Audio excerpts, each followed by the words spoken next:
명태균 씨 그리고 김영선 전 의원에 대해서 정치자금법 위반 혐의로 오늘 조금 전에 구속영장을 청구했습니다. 예상보다 좀 빨리 청구한 측면도 있어 보이기도 하고요. 어제 저희가 이르면 오늘 청구할 거다라는 보도도 해드리긴 했었습니다. 일단 오늘 이 명태균 씨의 얘기들 좀 깊이 있게 다뤄볼 텐데요. 먼저 최 의원님, 빨리 청구한 겁니까? 어떻게 평가하십니까? 사실은 지난 금요일, 토요일 연 이틀 조사를 받았죠. 그 조사를 받고서 곧바로 청구될 것이다. 뭐 이런 그 관측도 있었어요. 그런데 이제 정치자금법 부분과 관련해서 지방선거 2022년 지방선거 출마자들한테 돈을 받았다 이런 거거든요. 예.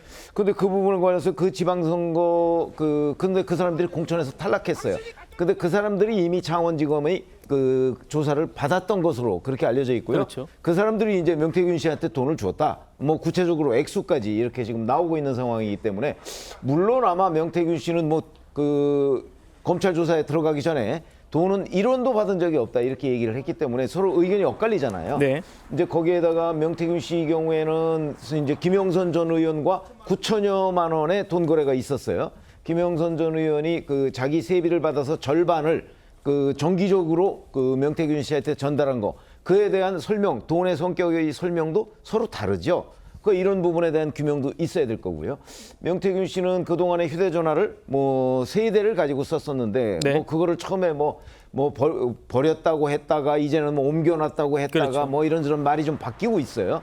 뭐 그런 점은 이제 증거인멸의 가능성하고도 또 연결이 되고 뭐 이런 것들을 종합적으로 보면 구속영장 청구는 불가피했던 것은 아니냐 이렇게 생각이 들고요. 시점과 관련해서도 뭐 이미 2차례 조사하고 그다음에 그 이후에 추가 조사가 없다 이렇게 밝혔기 때문에 그러면 뭐 지금 좀 하여튼 뭐 이 조사했던 그 분석이 좀 뭐 빨리 끝나서 영장 청구도 앞당겨진 것 아닌가 뭐 이렇게 상당히 예상이 됩니다. 예, 이렇게 이제 구속영장이 청구가 되면서요.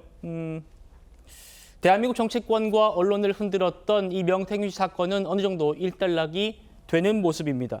명 씨는 지난 이틀 동안 조사를 받았었죠. 지난주 금요일과 토요일.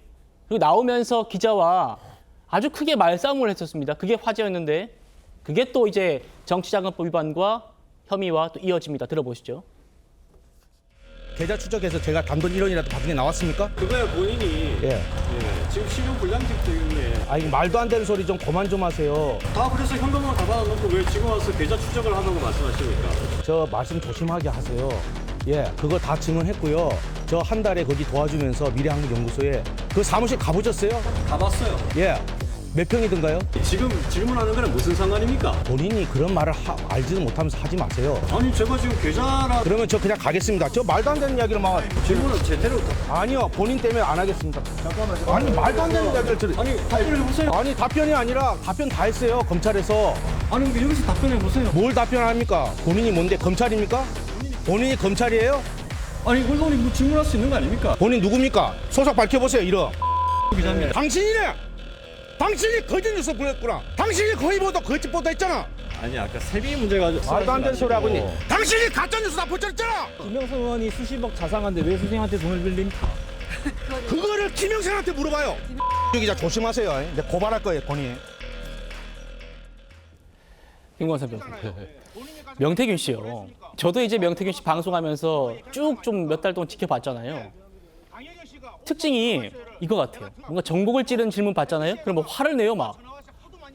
방금 들으셨습니다만 기자가 이 지금 정치자금법 위반 혐의 아닙니까? 자꾸 명태균 씨는 계좌 추적을 하라 그래요. 내 계좌를 추적해보라. 내가 1원이라도 받은 게 있는가. 자꾸 계좌 추적을 하라고 막 얘기를 하거든요. 그런데 기자가 뭐라고 합니까? 아니 당신 신용불량자고 현금으로 다 돈 다 받아놓고 무슨 계좌 추적한다고 나오겠냐. 왜 그렇게 물타기 하느냐. 그러니까 갑자기 버럭 화를 내면서 거짓 뉴스 내보내는 기자라고 막 메신저를 공격하는 저 모습 어떻게 보셨습니까? 일단 뭐 이제부터 이제 워낙 오락가락했잖아요. 뭐 사적인 대화 얘기하면 내가 공적인 내가 얼마든지 많이 까발릴 수 있다. 뭐 이런 얘기도 했어요. 근데 지금 그 조사받고 나오면서 한 내용 중에 계좌 추적에서 제가 단 1원이라도 받은 게 나왔습니까? 이 말은 지금 자기와 관련된 범죄 혐의가 돈과 관련된 거거든요. 예, 그렇죠. 9천만 원, 1억 6천만 원. 그러니까 그 돈을 자기는 직접 받은 적이 없었을 거예요. 그러면 뭐 미래한국연구소를 통해서 받든지, 그렇기 때문에 자기 계좌로는 없는 것이고, 지금 신용불량자라고 얘기를 하니까 잘못됐다고 얘기하는데 나는 신용불량자가 아니다는 얘기를 안고 있잖아요. 그럼 저희가 볼 때는 저건 간접적으로 내가 신용불량자라는 걸 인정하는 그런 말투로밖에 보일 수 없고, 이제 그러다가 마침내 계속 기자가 뭐 신문하듯이 계속 질문하는데, 이제 본인이 아무리 말을 잘하는 사람이지만 이제 거짓말을 하려고 하니까 더 이상 말문이 막히는 거예요. 이제 그러다가 기자 이름이 뭐냐 갖고 나온 거 보니까 이제 자기에 대해서 굉장히 공격적으로 기사를 썼던 사람이 나오니까 더 이상 이제 답할 게 없으니까 이제 그것 가지고 끝까지 화를 내면서 물고 늘어지는 거예요.